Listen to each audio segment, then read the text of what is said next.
بسم اللہ الرحمن الرحیم۔ السلام علیکم ورحمۃ اللہ وبرکاتہ۔ ان الحمد للہ نحمده ونستعینه ونستهدیه ونستغفره ونعوذ باللہ من شرور انفسنا ومن سیئات اعمالنا، والصلاة والسلام على سید الانبیاء والمرسلین محمد وآلہ وصحبہ اجمعین، اما بعد۔ حاضرین و ناظرین، یہ درس نمبر 891 ہے، 891، اور آج سورہ ہود کی 2 آیتوں کی تلاوت اور تشریح کی رہ گیا، آیت نمبر 3 اور 4۔ چلیے سب سے پہلے ان 2 آیتوں کی تلاوت کرتے ہیں لفظی ترجمے، اور ترجمے کے بعد تشریح کرتے ہیں۔ اعوذ باللہ من الشیطان الرجیم، بسم اللہ الرحمن الرحیم، وَأَنِ اسْتَغْفِرُوا رَبَّكُمْ ثُمَّ تُوبُوا إِلَيْهِ يُمَتِّعْكُمْ مَتَاعًا حَسَنًا إِلَى أَجَلٍ مُّسَمًّى وَيُؤْتِ كُلَّ ذِي فَضْلٍ فَضْلَهُ وَإِن تَوَلَّوْا فَإِنِّي أَخَافُ عَلَيْكُمْ عَذَابَ يَوْمٍ كَبِيرٍ إِلَى اللَّهِ مَرْجِعُكُمْ وَهُوَ عَلَى كُلِّ شَيْءٍ قَدِيرٌ۔ لفظی ترجمہ یوں ہے،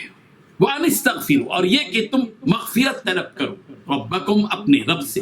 ثم پھر توبو تم توبہ کرو، الیہ اسی کی طرف، یمتعکم وہ تمہیں فائدہ دے گا، متاعا حسنا بہت اچھا فائدہ، الی اجل مسمى ایک وقت مقرر تک، ویؤتی اور وہ دے گا کل ذی فضل ہر صاحب فضل کو فضلہ اس کا فضل،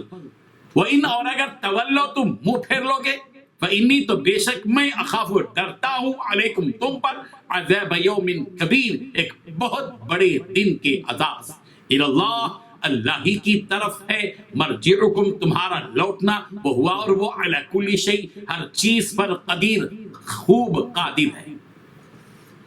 ترجمہ یوں ہے، اور یہ کہ اپنے رب سے بخشش مانگو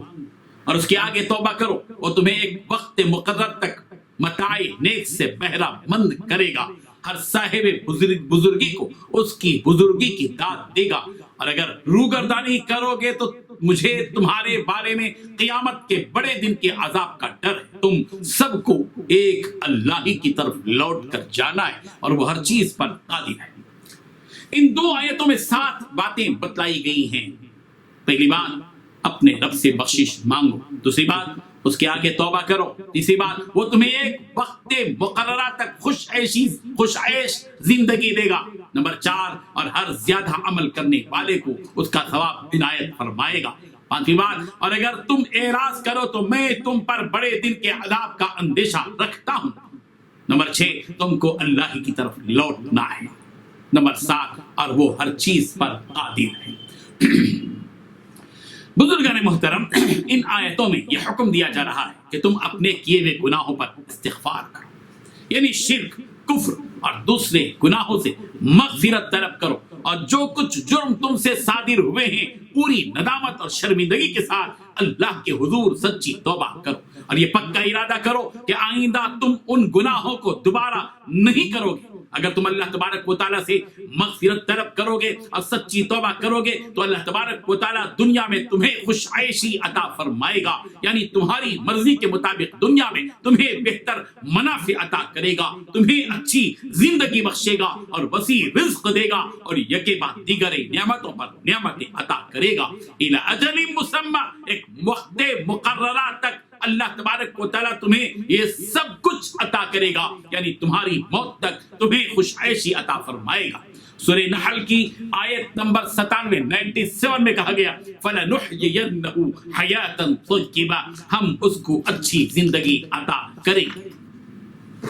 یہاں یہ بات ذہن میں رہے کہ اللہ تبارک و تعالیٰ سے مغفرت طلب کرنا اسی وقت فائدہ مند ہے جبکہ بندہ اللہ تبارک و تعالیٰ سے توبہ کا اظہار کرے۔ استغفار کی تکمیل سچی توبہ ہی سے ممکن ہے، اس لیے بندے کو چاہیے کہ وہ اللہ تبارک و تعالیٰ سے مغفرت کی طلب بھی کرتا رہے اور ساتھ ہی سچی توبہ کی فکر بھی کرے۔ صرف زبانی طور پر اللہم اغفر لی کہنا اور سچی توبہ سے گریز کرتے رہنا بندے مومن کے لیے زیبا نہیں دیتا، اس لیے کہ استغفار کا مطلب تو صرف اللہ تبارک و تعالیٰ سے معافی طلب کرنا ہے، اور توبہ اپنے اندر وسیع معنی رکھتا ہے کہ پہلے تو اس گناہ کو چھوڑ دے جس کا ارتکاب کیا ہے، دوسرے جو کچھ گناہ ہوا ہے اس پر شرمندگی بھی ہو، اور تیسرے یہ کہ اس گناہ کے دوبارہ نہ کرنے کا دل میں پختہ ارادہ اور عزم بھی ہو۔ قرآن مجید میں بارہا استغفار کا حکم دیا گیا ہے. سورہ بقرہ کی آیت نمبر 194 194 میں یوں ہے واستغفر اللہ ان اللہ غفور رحیم، اور اللہ تبارک و تعالیٰ سے بخشش طلب کرتے رہو، یقیناً اللہ تبارک و تعالیٰ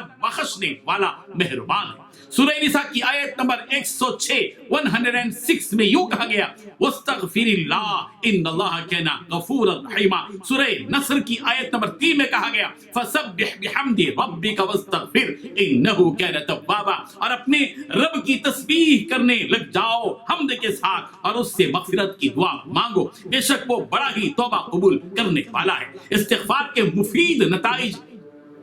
سورہ نوح کی آیت نمبر 10 سے 12 میں یوں بیان کیے گئے فَقُلْتُ اسْتَغْفِرُوا رَبَّكُمْ إِنَّهُ كَانَ غَفَّارًا يُرْسِلِ السَّمَاءَ عَلَيْكُمْ مِدْرَارًا وَيُمْدِدْكُمْ بِأَمْوَالٍ وَبَنِينَ وَيَجْعَلْ لَكُمْ جَنَّاتٍ وَيَجْعَلْ لَكُمْ أَنْهَارًا. اور میں نے کہا، انہت انہوں نے فرماتے میں نے کہا کہ اے قوم کے لوگوں اپنے رب سے اپنے گناہوں کو بخشواؤ، وہ یقیناً بخشنے والا ہے، وہ تم پر آسمان کو خوب برستا ہوا چھوڑ دے گا اور تمہیں خوب پیدا پہ مال اور اولاد میں ترقی دے گا اور تمہیں باغات دے گا اور تمہارے لیے نہریں نکال دے گا. اس کے بعد اللہ کے حکموں سے منہ موڑنے پر یہ وعید بیان کی گئی ہے کہ وَإِن تَوَلَّوْا، اگر تم منہ موڑو گے تو یاد رکھو مجھے قیامت کے دن کے بڑے عذاب کا ڈر ہے. قرآن مجید کا طرز بیان ایسا ہی ہوتا ہے کہ اچھے کام کے فوائد جہاں بیان کیے جاتے ہیں وہیں برے کام کے عواقب اور نتائج بھی بیان کیے جاتے ہیں. اللہ کے حکموں سے منہ موڑنے کا انجام عذاب عظیم بیان کیا گیا ہے. اللہ کے حکموں سے منہ موڑنا، سرکشی کرنا اللہ تبارک و تعالیٰ کو سخت ناپسند ہے. سورہ بقرہ کی آیت نمبر 137 137 میں بیان کیا گیا وَإِن تَوَلَّوْا فَإِنَّمَا هُمْ فِي شِقَاقٍ، اور اگر وہ منہ موڑے تو وہ سری اختلاف میں ہیں. سورہ آل عمران کی آیت نمبر 20 میں کہا گیا وَإِن تَوَلَّوْا فَإِنَّمَا عَلَيْكَ الْبَلَاغُ. پیغمبر اگر یہ لوگ روگردانی کریں، منہ موڑے، تو یہ بات تو آپ پر صرف پہنچا دینا ہے. اس آیت کے ذریعے یہ بتایا جا رہا ہے کہ جس پیغام کی طرف میں تمہیں بلا رہا ہوں، یعنی ایک اللہ کی طرف کہ جس کا کوئی شریک نہیں، اگر تم منہ موڑو گے اس سے تو مجھے اس بات کا خوف ہے کہ تم پر قیامت کے دن کا بڑا عذاب ہوگا. آخر میں یہ حقیقت بیان کی جا رہی ہے اِلَى اللَّهِ مَرْجِعُكُمْ، تم سب کو اللہ کی طرف لوٹ کر جانا ہے. سورہ آل عمران میں کہا گیا ثُمَّ إِلَيَّ مَرْجِعُكُمْ، تم سب کو میری ہی طرف لوٹ کر آنا ہے. اللہ تبارک و تعالیٰ ان آیاتوں سے سبق حاصل کرتے ہوئے سچی توبہ کرنے کی توفیق عطا فرمائے. وآخر دعوانا ان الحمد للہ رب العالمین.